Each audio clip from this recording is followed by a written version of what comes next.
Bismillahirrahmanirrahim.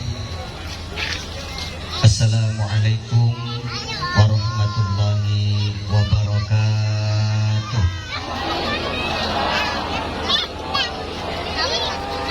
Assalamualaikum warahmatullahi wabarakatuh.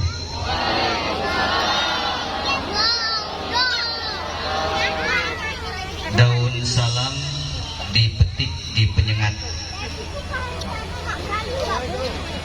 Pulang dari penyengat langsung pergi ke Batu Haji.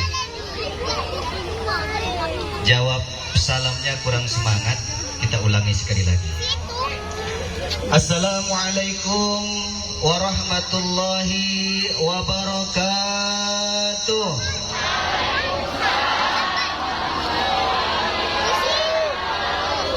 Mantap. Alhamdulillah. Alhamdulillahilladzi asra bi'abdihi laylan minal masjidil haram ilal masjidil aqsa alladzi barakna haulahu linuriyahu min ayatina. Ashhadu an la ilaha illallah wahdahu la syarikalah wa ashhadu anna sayyidana Muhammadan abduhu wa rasuluhu la nabiyya ba'dah. Allahumma aslih ummat Muhammadin sallallahu alaihi wasallam wa farrij an ummati Muhammadin sallallahu alaihi wasallam warham ummat Muhammadin sallallahu alaihi wasallam wangshur wahfaz wa ayyid nahdatallah fil alamin bihaqqi Muhammadin sallallahu alaihi wasallam. Qala Allah ta'ala fi kitabihil azim. A'udzu billahi minasy syaithanir rajim. Bismillahirrahmanirrahim. Awala ya'lamuna anna Allah ya'lamu ma yusirruna wa ma yu'linun. Wa minhum ummiyuna la ya'lamuna al-kitaba illa amaniya wa inhum illa yazunnun. Wa qala an-nabiy sallallahu alaihi wasallam sallu kama ra'aitumuni usalli. Sadaqallahul azim wa sadaqa rasulun nabiyul karim wa nahnu ala dzalika minasyahidin wasyakirin amma ba'du. Yang sama-sama kita hormati, yang sama-sama kita muliakan, pada malam hari ini di tengah-tengah kita hadir keturunan langsung dari Rasulullah Sallallahu Alaihi Wasallam, yakni para habaib yang hadir pada malam hari ini, yang tak bisa kami sebutkan satu persatu. Yang saya hormati pengurus Musalla Al-Haq, pengurus yayasan, para asatiz, Pak RT, Pak RW, para tokoh masyarakat yang hadir pada malam hari ini, bapak-bapak, ibu-ibu yang tak bisa kami sebutkan satu persatu, saudara-saudariku seiman sekeyakinan, rahimakumullah. Kita bersyukur kepada Allah Subhanahu wa ta'ala pada malam hari ini, malam Ahad. Malam apa?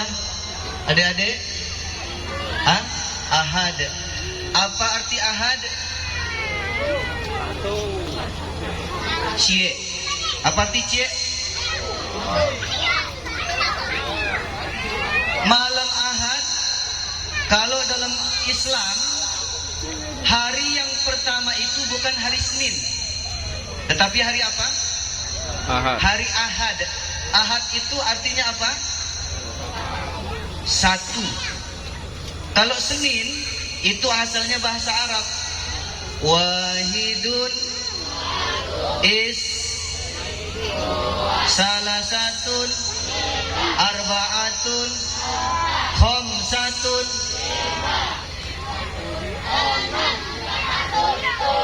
Mantap. Maka pada malam yang pertama Allah kumpulkan kita untuk memperingati sejarah yang sudah diabadikan oleh Allah Subhanahu wa taala di dalam Al-Qur'an, yakni peristiwa Isra dan Mi'raj. Maka kita bersyukur kepada Allah Subhanahu wa taala kita bisa hadir di sini, dan ini merupakan salah satu bentuk hidayah dan nikmat yang Allah berikan kepada kita. Sebab saya yakin kalau semua warga yang kita muslim hadir pada malam hari ini, insyaallah penuh kita, betul? Betul? Tapi Allah berikan hidayah, Allah berikan nikmat kepada kita yang hadir pada malam hari ini. Maka kita bersyukur kepada Allah Subhanahu wa ta'ala. Selawat teriring salam tidak lupa pula kita sampaikan keharibaan junjungan Nabi besar Muhammad sallallahu alaihi wasallam, asyraful anbiya wal mursalin, imamil muttaqin, rahmatan lil alamin. Saya ingin cerita sedikit, ngajinya agak dalam sedikit, tapi insya Allah memberikan pemahaman tentang tauhid yang sangat penting sekali. Bu,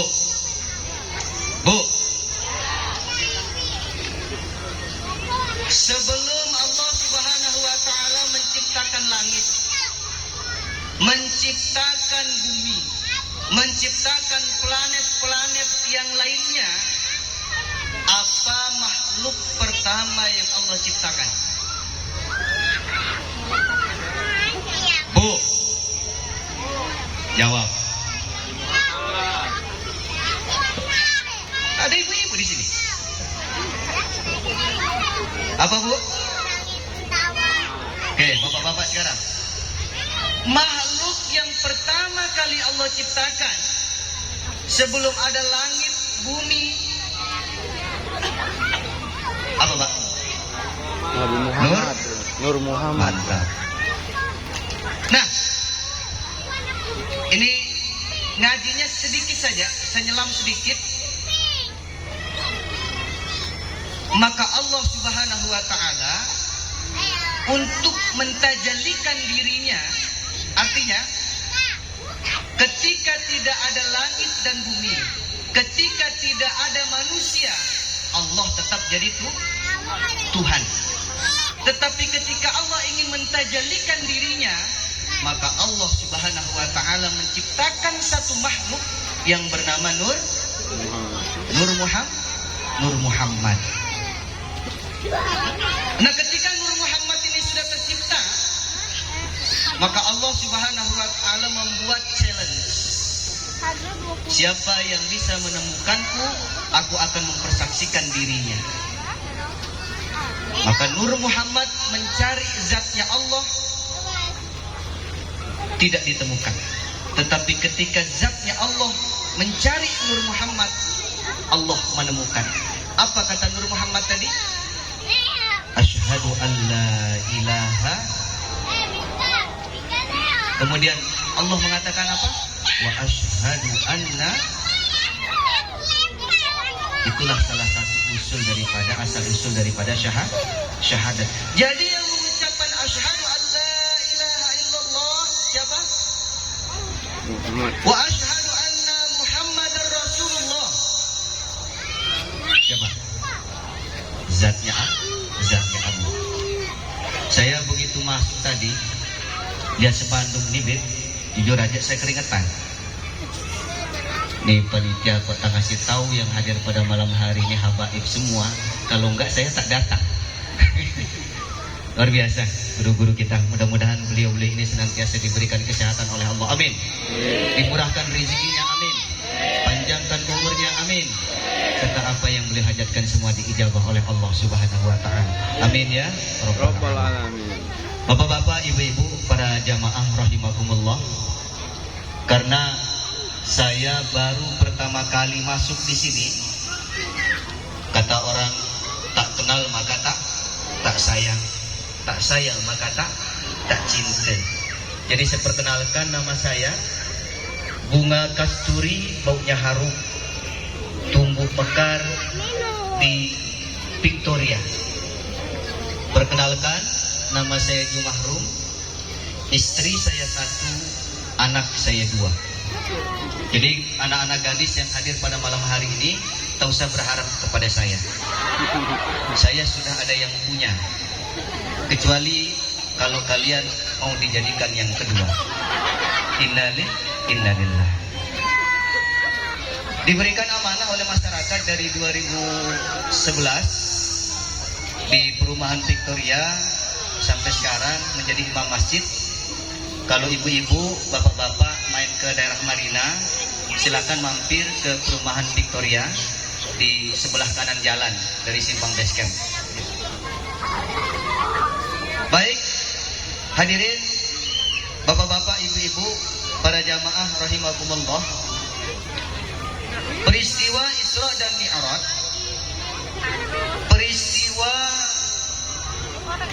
yang diberikan keistimewaan oleh Allah Subhanahu wa taala kepada Rasulullah sallallahu alaihi wasallam.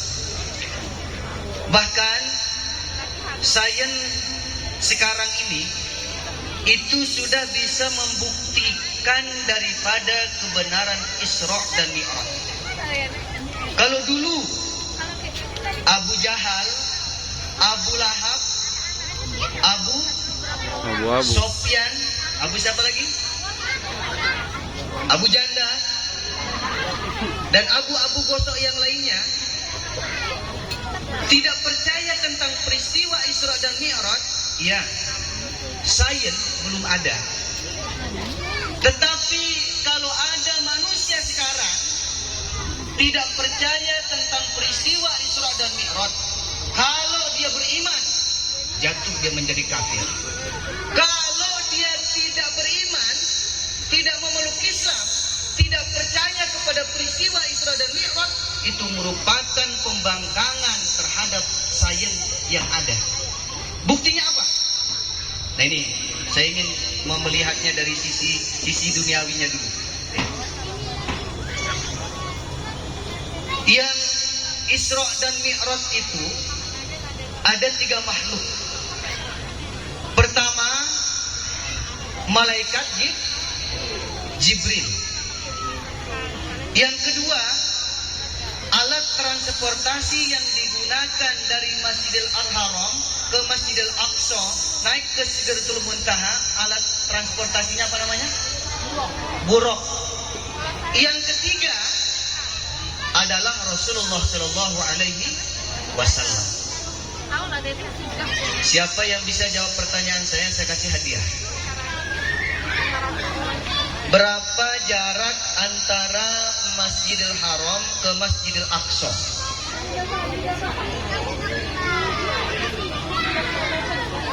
Ayo.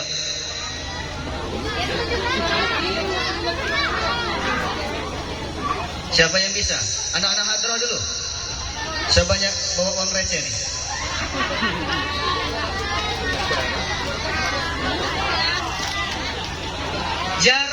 Jarak antara Masjidil Haram ke Masjidil Aqsa di Palestina.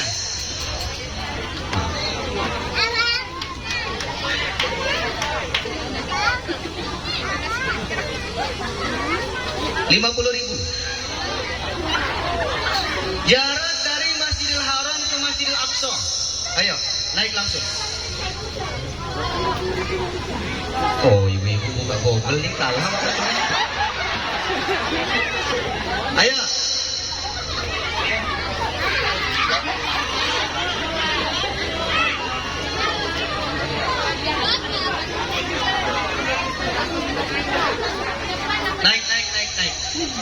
Naik, ayo cepat.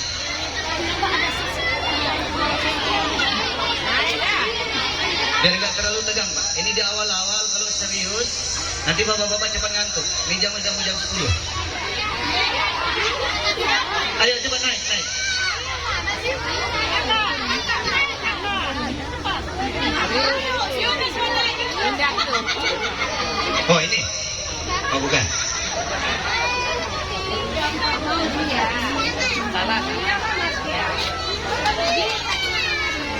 Berapa kilo? 150 kilo. 150 kilometer, betul apa salah?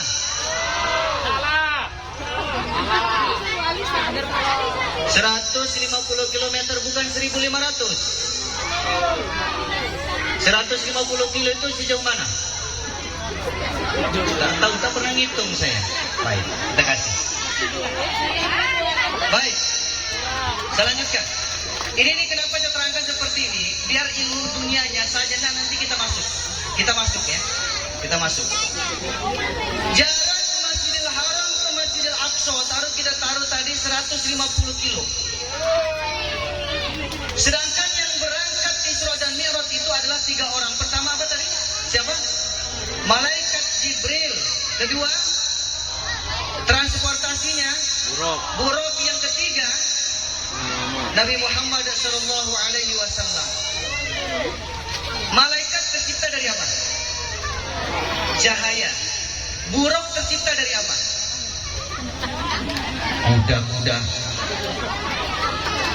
Buruk tercipta dari apa? Awal Al-Baqarah. Yaqadul barqu. Apa arti barqu? Hampir saja petir. Buruk itu seperti petir. Petir itu warnanya apa? Seperti apa? Kilat. Kilat itu apa? Cahaya. Maka buruk itu tercipta dari cahaya. Kemudian Rasulullah, basyarul lakal basyar, manusia yang tidak seperti manusia biasa. Tetapi beliau setiap selesai tahajud, apa doa Nabi? Tahajudnya, Allahumma ja'alni nuran wa sam'inu nuran wa absarinu. Ya Allah, jadikan aku cahaya, pendengaranku cahaya, penglihatanku cahaya. Maka Rasulullah jikalau berdoa diijabah oleh Allah. 3 makhluk ini cahaya. Di dalam ilmu pengetahuan sekarang, kecepatan cahaya 300.000 kilometer per detik. Coba adik-adik yang SMP buka berapa kecepatan cahaya. Kecepatan cahaya itu 300.000 kilometer per detik. Ini jawaban sainsnya. Jadi perjalanannya Nabi dari Masjidil Haram ke Masjidil Aqsa naik ke Sidratul Muntaha itu menggunakan kecepatan 300.000 kilometer per detik. Sebab apa? Menjadi cahaya semua. Logik, Bu? Paham? Bu? Paham? Kecepatan cahaya berapa tadi? 300.000 kilometer per detik. Sedangkan perjalanan Masjidil Haram ke Masjidil Aqsa itu dulu itu sebulan. Makanya banyak ketika selesai Rasulullah Isra dan Mi'raj, banyak orang yang berubah, yang beriman berubah menjadi kufur, yang benci tambah benci kepada Nabi. Kenapa? Ini peristiwa yang tidak masuk akal. Ini kita lihat dari sainsnya. Tapi sebenarnya peristiwa Isra dan Mi'raj ini, jikalau dulu Abu Jahal, Abu Lahab, orang-orang kafir yang lainnya mau membaca, mau mengikuti dan mendengarkan ajaran Islam, pasti mereka akan percaya. Sebab apa?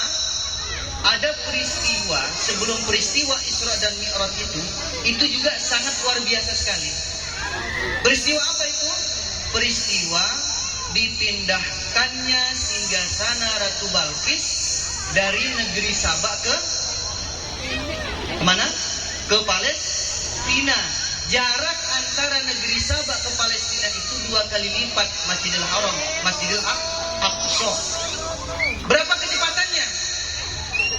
Kata Nabi Sulaiman, wahai para pembesar-pembesarku, aku ingin memberikan kepada kalian semacam lelang. Siapa yang sanggup mengangkat singgasana Ratu Balqis secepat mungkin. Jin Ifrit mengatakan, saya ya Sulaiman, saya bisa mendatangkan singgasana Ratu Balqis itu. Sekarang posisi Nabi Sulaiman lagi berdiri, begitu kau duduk, singgasana Ratu Balkis sudah ada di depan matamu, kata jin Ifrit. Tetapi ada dari golongan yang muslim, yang beriman. Apa katanya? Ya Sulaiman, saya sanggup memindahkan singgasana Ratu Balkis hanya sekedipan mata saja, sampai.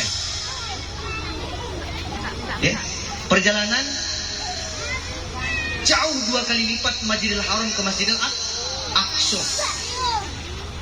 Maka inilah yang Allah Subhanahu wa taala sebutkan di dalam awal surat Al-Isra.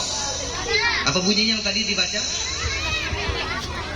Subhanallazi asra bi'abdihi laylan minal masjidil haram.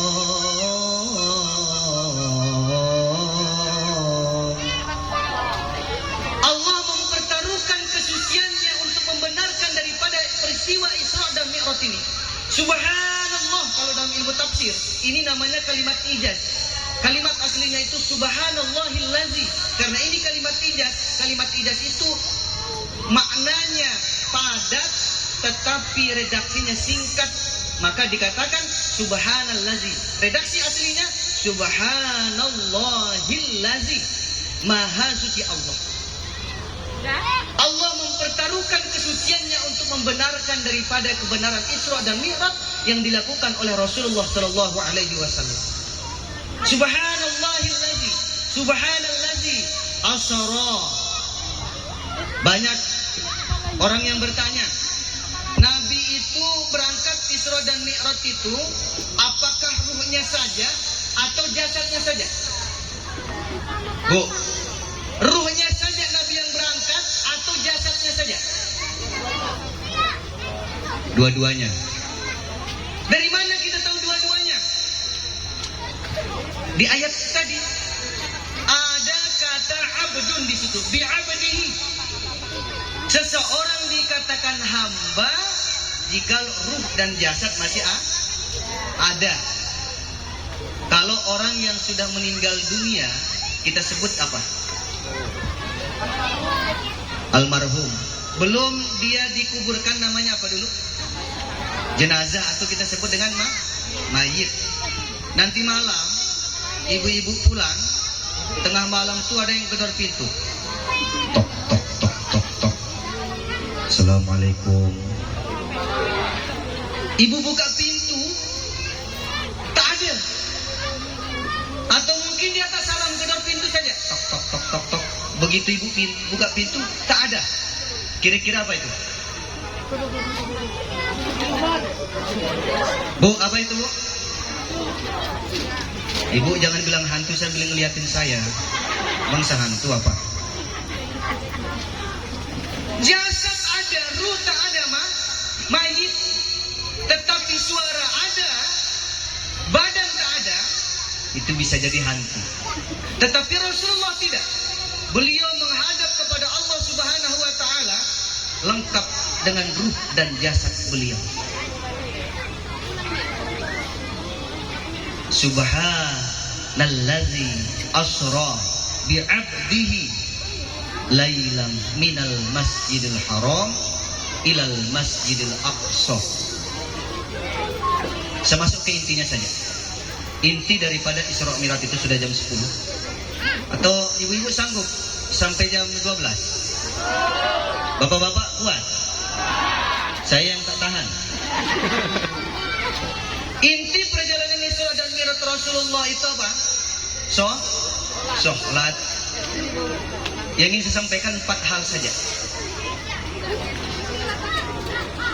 Siapa yang baik sholatnya di dunia ini, Allah akan berikan jaminan langsung cash di dunia ini dan di akhirat. Ada 4 hal. Kalau ada 4 hal ini pada diri kita, bersyukur. Tak ada, ayo kita perbaiki sholat kita mulai nanti subuh. Makanya salah satu ajaran yang Rasulullah itu detailkan dipraktikkan langsung, dilihat oleh para sahabat, itu salah satunya adalah sholat. Ada dulu sahabat ketika sholat, Allahu Akbar, Rasulullah lagi duduk. Selesai orang ini sholat, apa kata Nabi? Ulangi sholatmu. Orang ini sholat lagi, salam, ulangi sholatnya. Sampai 3 kali sahabat ini mengatakan, ajarkan aku sholat ya Rasulullah. Itulah keluar dauh beliau, sallu kama ra'aitumuni usalli. Pertama yang Allah akan berikan, orang yang baik sholatnya, mengikuti ketentuan Allah dan Rasulnya, di dunia ini akan diberikan ia rizki dari jalan yang ia tidak sangka-sangka, dan semua permasalahan hidup di dunia ini akan Allah berikan solusi yang terbaik dari kehidupannya. Mau bu? Bu, mau hutang lunas? Udah bayar rumah belum? Belum? Pak, udah gajian? Habis? Banyak orang yang punya masalah, semua kita punya masalah. Tetapi yang terbaik adalah yang punya masalah ada solusi terbaik dari masalah tersebut. Kalau selama ini ibu susah, kemudian masalah tak selesai-selesai, perbaiki cara sholat. Kalau rezeki selama ini tidak lancar, hutang numpuk di warung, setiap pagi pergi ke warung pakai tripal 5. Ada yang warna kuning, warna hijau. Selalu itu kita lakukan, introspeksi masalah sholat kita. Maaf saya harus berkata, berapa ribu kali kita lakukan sholat, berapa ratus kali kita tunaikan sholat, tetapi maaf kadang-kadang kita tidak paham dengan apa yang kita baca. Betul? Betul tak? Bagaimana hati ini akan menyambung kepada Allah, mengucapkan saja Allahu Akbar. Tadi pas mau sholat ada orang jualan bakso di depan. Pak tukang bakso, sebentar dulu, sudah azan berkumandang, saya nak sholat dulu, bapak tunggu dulu sebentar, saya akan beli bakso bapak 5 mangkok. Begitu dia sholat, Allahu Akbar, Allah Maha Besar. Supaya dia tak teringat bakso itu, dipejamkan matanya. Semakin dipejamkan matanya, pentolan bakso itu semakin besar nampak. Dia berkata Allahu Akbar, Allah Maha Besar, tetapi di pikirannya bakso itu yang besar. Bagaimana hati ini akan menyambung dengan lisan kita? Karena apa? Kita tidak paham dengan apa yang kita baca. Saya tes, ibu-ibu dulu atau bapak-bapak, apa arti Rabbi Ghfirli? Wah, ada bapak-bapak di sini. Rabbi Ghfirli, coba artinya. Rabbi, Tuhanku, Allah ampuni aku, warhamni, coba anak-anak hadroh.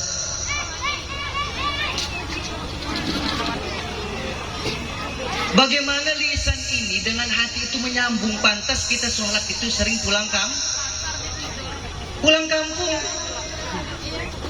Allahu Akbar, teringat siapa? Mama lagi sakit di kampung. Bukan teringat apa yang dia baca. Alhamdulillahi Rabbil Alamin, Ar-Rahmanir Rahim. 2 ayat masih bersama sholatnya, 3 ayat sudah kemana-mana pikiran. Ya. Maka saya ingin mengajak kita pada malam hari ini, ayo kita pahami apa bacaan-bacaan sholat kita. Kenapa selama ini kita tidak bisa? Karena kita tak mau belajar. Intinya itu. Sudah berapa ribu kali kita sholat, tapi kalau kita ditanya apa makna Rabbi Ghfirli, warhamni, wajiburni, warfa'ni, warzuqni, wahdini, wa'afini, wa'afu anni, kita tak paham. Begitu kita baca doa itu, lisan kita membaca, hati kita melayang. Sama kalau seumpamakan seperti ini. Ada orang mabuk, ditanya, Mas, sampean sudah punya istri belum? Dia bilang, aku nggak punya istri. Begitu dia selesai mabuk, sadar, ditanya, Mas, sampean tadi ngomong apa? Katanya nggak punya istri. Mana pernah saya ngomong seperti itu? Ayo kita perbaiki cara sholat kita. Kalau sholat kita baik, apa janji Allah? Wa may yattaqillaha yaj'al lahu makhraja wa yarzuqhu min haitsu la yahtasib. Siapa orang-orang yang takwa itu? Orang-orang yang takwa itu Allah akan berikan jalan keluar dari segala bentuk permasalahan hidupnya dan akan diberikan rezeki dari jalan yang ia tidak sangka-sangka. Siapa orang yang takwa itu, Pak?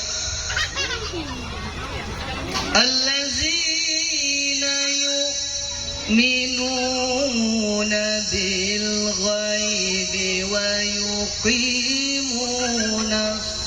shalah. Orang yang takwa itu mereka yang yakin, mereka yang percaya kepada yang gaib, serta apa? Mereka yang mendirikan daripada sholat. Jikalau sholat kita baik akan menjadi orang bertakwa.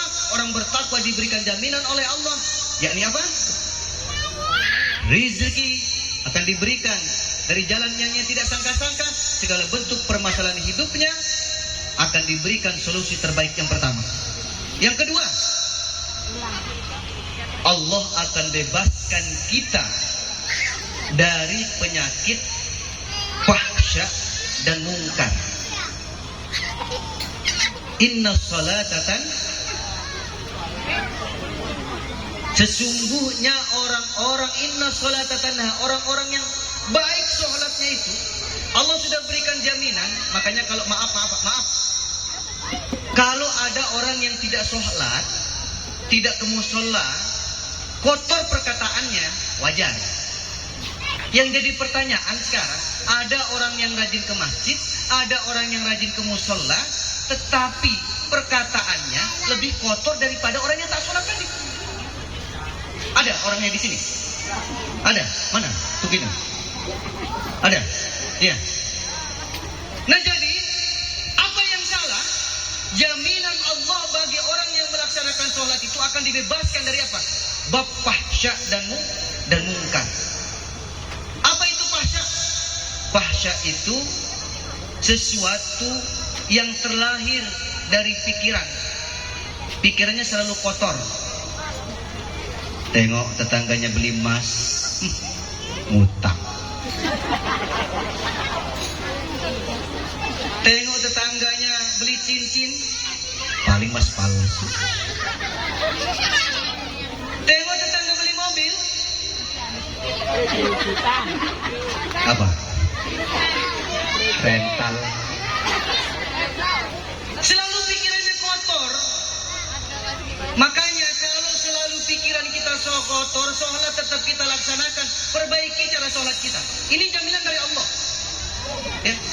Kalau ibu-ibu masih ada yang kotorannya, pikirannya kotor, tetangganya beli rumah, dia sakit.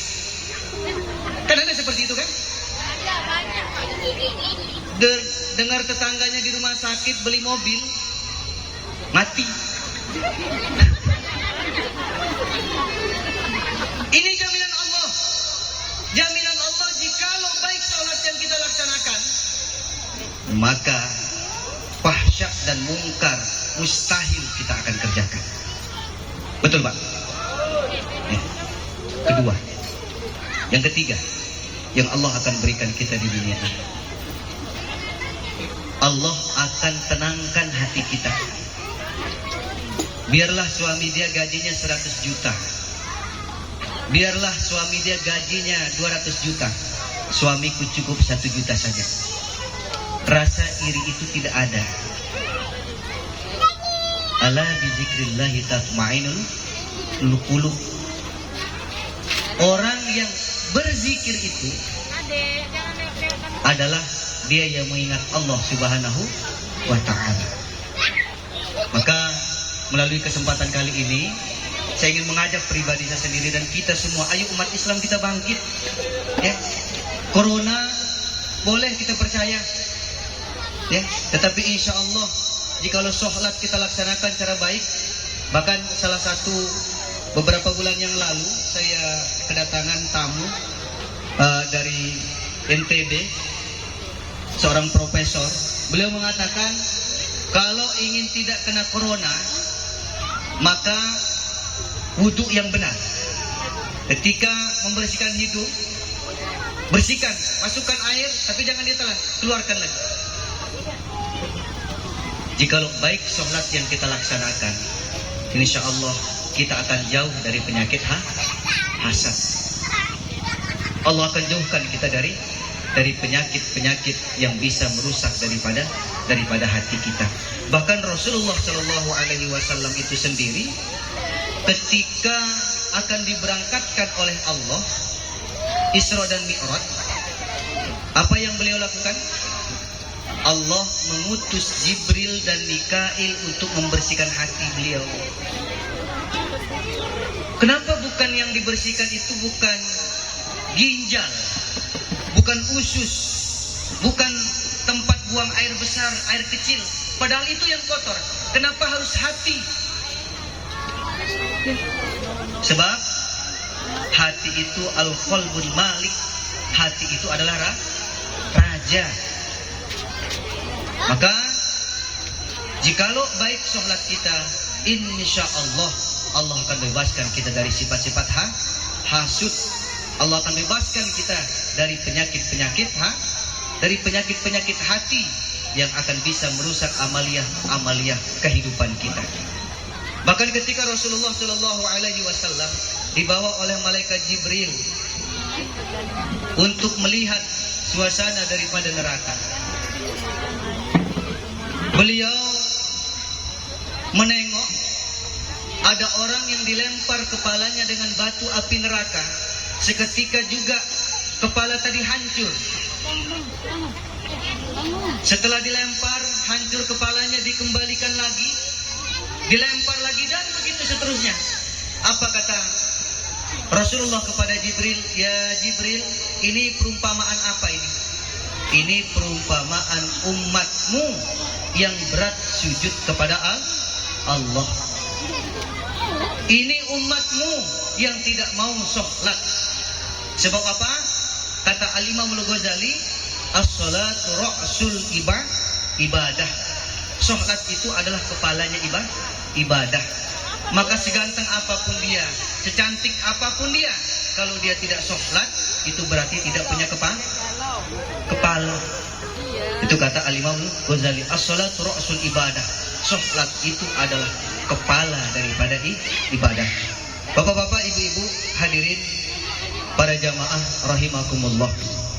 Kemudian yang terakhir yang Allah akan berikan kepada orang-orang yang melaksanakan sholat secara baik, doa-doanya akan diijabah oleh Allah Subhanahu wa ta'ala.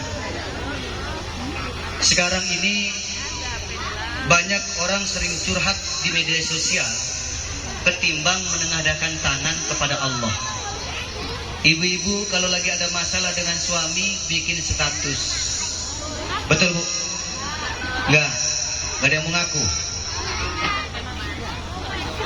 Allah berikan kita interval waktu dari maghrib ke isya. Maghrib itu sekarang jam 6:21. Isya jam 7:30. Artinya ada interval waktu, jarak waktu kurang lebih sekitar 1 jam. Kalau ibu-ibu ada masalah ketika selesai melaksanakan maghrib, sholat maghrib, ibu ada masalah, kapan mengadunya?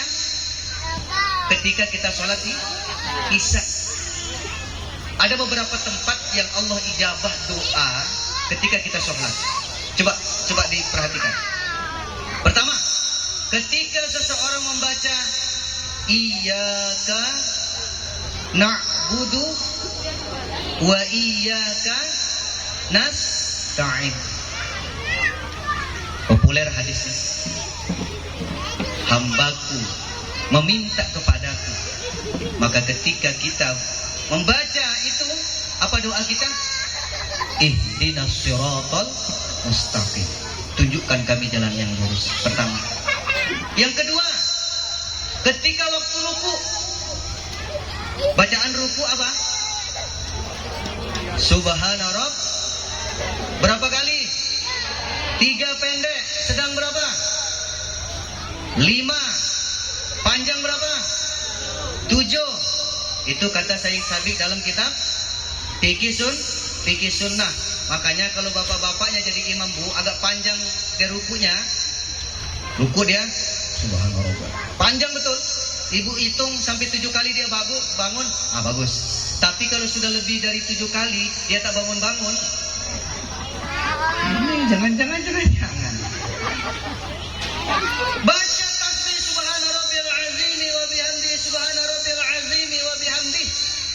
Apa yang menjadi masalah ibu maghrib tadi? Curhat kepada Allah. Bermohon kepada Allah. Tapi kalau ibu sholat di sini di musola, suaranya jangan besar. Takut tetangga tahu. Nanti bu doanya, ya Allah ya Rabbana, ampunkan dosa dan kesalahanku ya Rabb, lunasi hutang-hutangku ya Allah. Yang sebelah itu tempat ibu hutang. Pantas hutangmu belum dibayar, belum ada duit kan?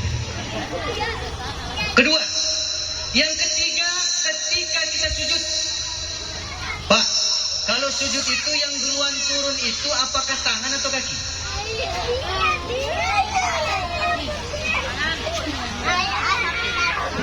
Lutut atau tangan? Maaf. Lutut atau tangan?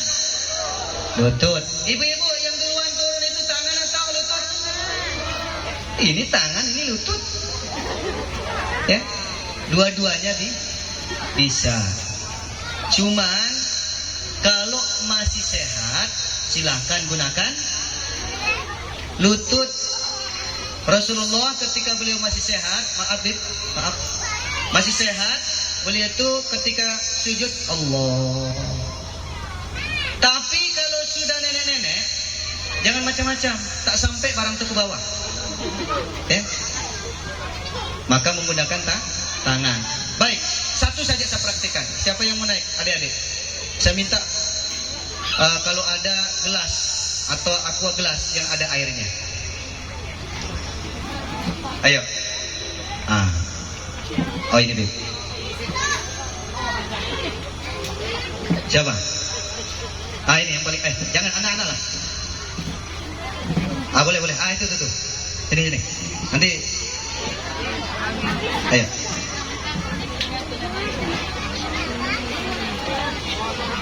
Coba ruku dulu, ruku. Ruku. Baik, bagus. Kata Nabi, ini maksudnya ini kan Isra Mi'raj. Sholat puncak daripada Isra Mi'raj itu.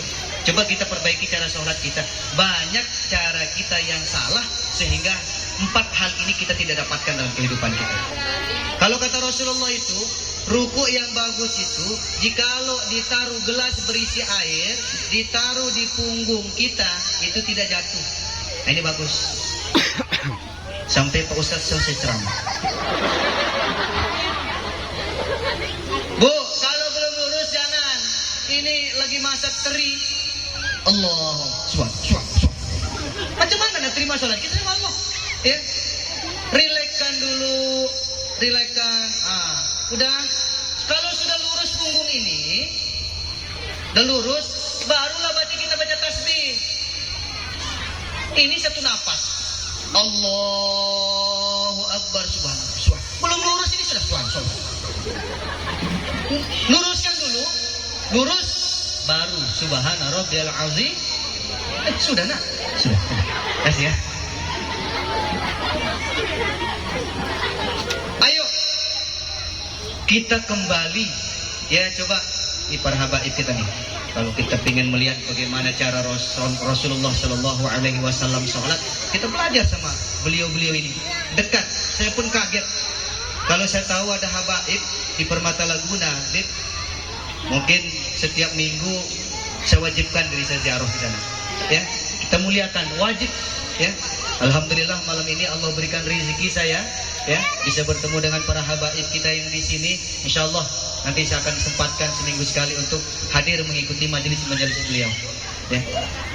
Bapak-bapak, ibu-ibu, para jamaah rahimakumullah. Inti daripada Isra Mi'raj itu adalah tentang perintah sholat. Kalau kita bahas Isra Mi'raj ini 24 jam itu tidak selesai. Okay. 1 kali 24 jam itu tidak selesai. Bagaimana beliau naik ke langit pertama, kedua, ketiga, keempat, kelima, keenam, ketujuh, turun lagi. Inti daripada Isra Mi'raj itu adalah bagaimana Rasulullah mendapat perintah sholat.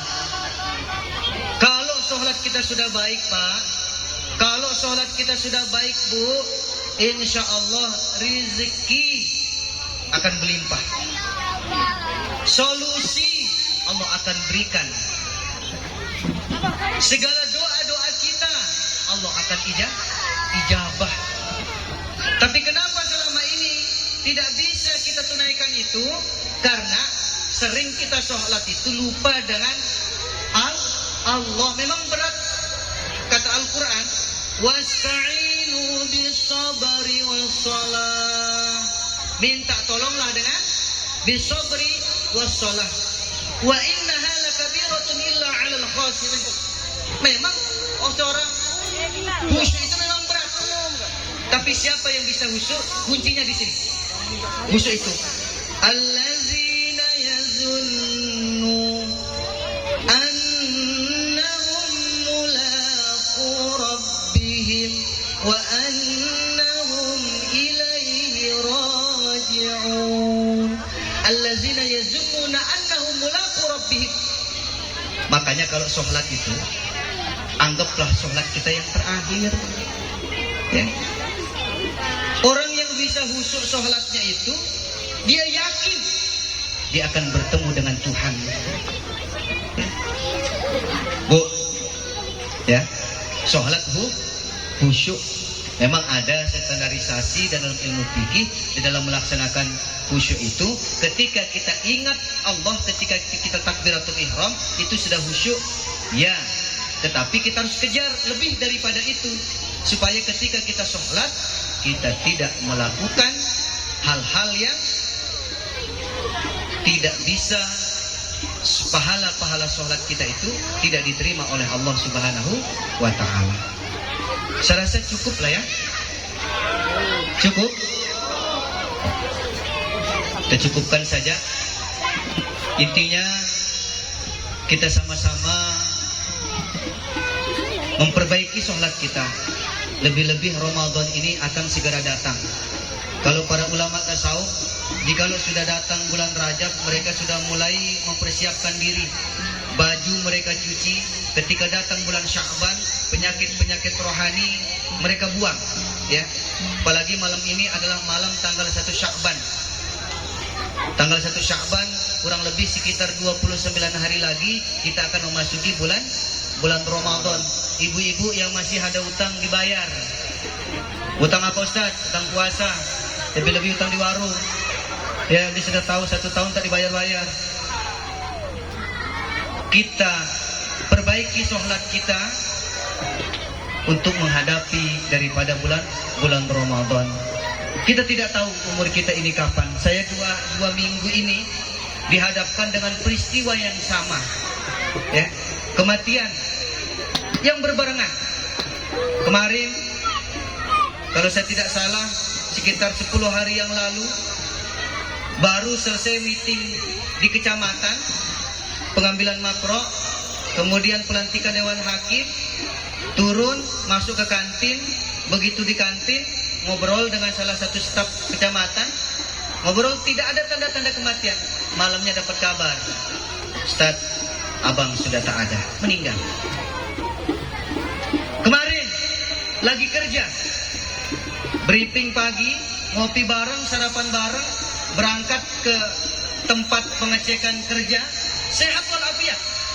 Pagi-pagi dapat kabar, Ustaz, teman kita yang kemarin satu kerjaan, kita satu ngopi, satu sarapan, satu kerjaan, sudah meninggalkan kita. Maut selalu mengintai kita setiap hari.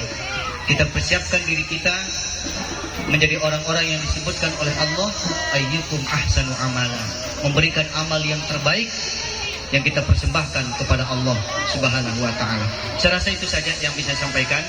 Banyak kesalahan kata, sikap yang mungkin tidak berkenan di hati bapak-bapak, ibu-ibu.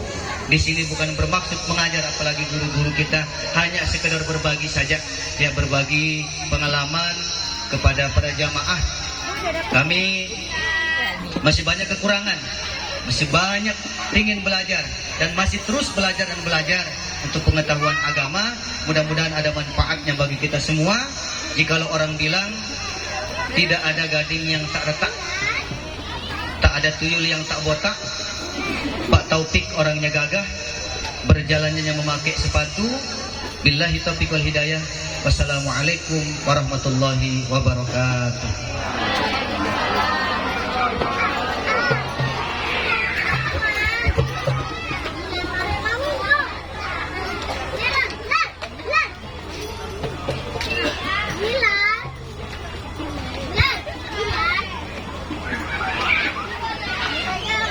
Terima kasih kami sampaikan kepada Ustadz Jumahrum yang telah menyampaikan ilmunya.